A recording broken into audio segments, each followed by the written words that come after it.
Ladies and gentlemen, today we are going to do something that we normally do not do. We are going to roast the opposition instead of ZANU PF.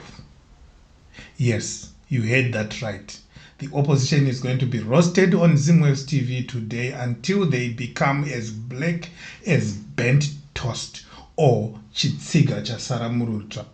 If there was ever a doubt about the death of opposition politics in Zimbabwe, this past weekend laid it to rest. And ZANU PF brought the casket, the flowers, the eulogy, and even the closing hymn. 6 by-elections were held across the country in Chikomba, Chiredzi, Gutu, Mazowe, and Marondera. And ZANU PF didn't just win. It ran unopposed in some wards and crushed the independents in others like they were nothing more than spent bumps on the road to 2028. Let that sink in. Opposition parties failed to field candidates. Not one, not even a placeholder with a poster printed at a corner tuck shop. In Gutu Rural District Council, Ward 10, Ward 14, and Mazowe Rural District Council, Ward 19, the ruling party faced no one. No one. Zero. Nobody.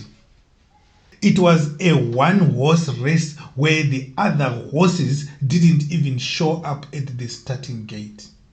Ladies and gentlemen, this isn't democracy. It's political theater, and ZANU PF is both the playwright and the audience. The other 3 wards, a different flavor of the same embarrassment. Chikomba, Ward 10, Marondera, Ward 6, and Chiredzi, Ward 4, each one a contest in name only. In Chikomba, Tafadzo Mukandi got 447 votes, while the lone independent Mr. Joseph Macheke limped home with 290. In Marondera, Fiona Tongowashe turned a campaign into a mockery with 928 votes. Her rival managed a humiliating 22. And in Chiredzi, Austin Pikelele rolled over his opponent with 1,577 votes against a miserable 265. And all these opponents were independents, mind you, not members of opposition parties. No opposition party ever fielded a candidate here. This is not an election.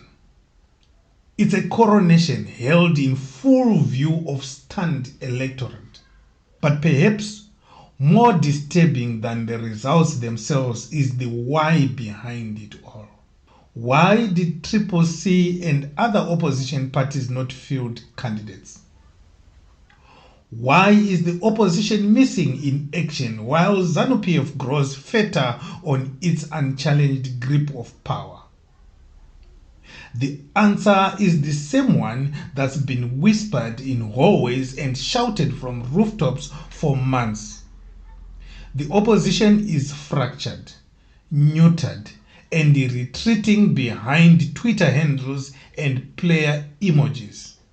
The Triple C has been hijacked, gutted by recalls, and stripped of its legal standing thanks to the machinations of political puppeteers dressed as parliamentarians.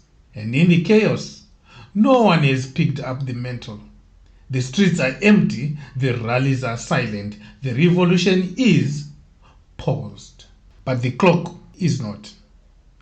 2028 is creeping closer. ZANU PF knows it. That's why they are consolidating power at the rural grassroots, quietly, methodically, relentlessly.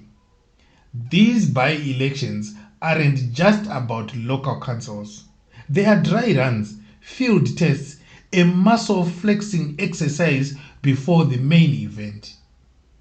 And the opposition? It's still trying to decide if it wants to show up at all. Ladies and gentlemen, do you believe there is still hope for opposition politics in Zimbabwe? Comment yes or no below and tell us what must change before 2028. Remember, we read your comments. And here are the comments from our last episodes.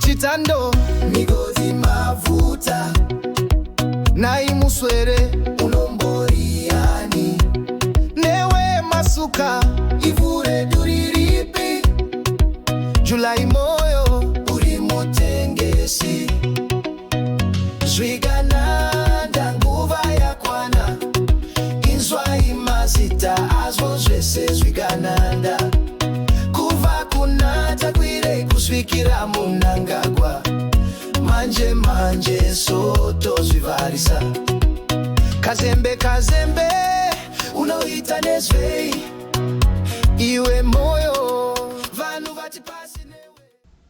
In the absence of a credible alternative, political opportunists are now stepping into the void. This is why Rutendo Gambakwe is rising up with M31, a man known more for online political analysis than political organizing.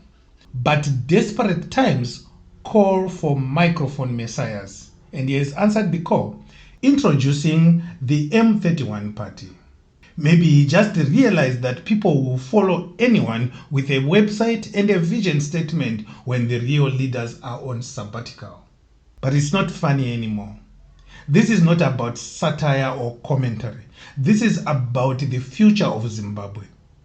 If people like Gambakwe are gaining momentum, not because they are the best option, but because they are the only option, then we are in deep political crisis. We are living in a vacuum, and vacuums don't last. They collapse, implode, or get filled with something dangerous. We have seen it before: Rwanda, Uganda, even Malawi. When the opposition goes missing, democracy dies screaming. And speaking of missing, where is the people's president, Nelson Chamisa? The golden boy of 2018, the Moses of 2023, the hope dealer who once pulled crowds like a rock star. Today he is gone ghost. No party, no plan, no presence, just the occasional tweet and long philosophical silences while the country bleeds and the people wait. Sorry, Mr. President. His silence is no longer strategic. It's deafening. And if it continues, it will become a betrayal. Chamisa cannot afford to delay anymore. If he is to lead, he must declare now. Not in 2027, not after another rigged census, not after Zeki hands out words like party favors. Now, because if he waits too long, the revolution will move on. The people will drift, the energy will fade, and come 2028, ZANU PF won't just win. They will do it laughing with no resistance in sight. The stakes have been higher. This is not just about local council seats. This is about the soul of a nation. A nation that has seen too many betrayals, too many sellouts, too many leaders who fold under pressure. Zimbabwe does not need another miracle. It needs a movement, one with structure, strategy, and spine. So, to all watching this, wake up. The future is being decided now, not in 2028. If the opposition remains dead, we are all going to the funeral. And ZANU PF, they will be the ones lowering the coffin while counting votes. Ladies and gentlemen, if you are tired of watching Zimbabwe become a one-party state in slow motion, hit that subscribe button, subscribe to Zimwaves TV, and share this video with someone who still believes in democracy. Because Someone has to keep the lights on while the rest are fumbling in the dark. Chitando migodhi mavuta nai muswere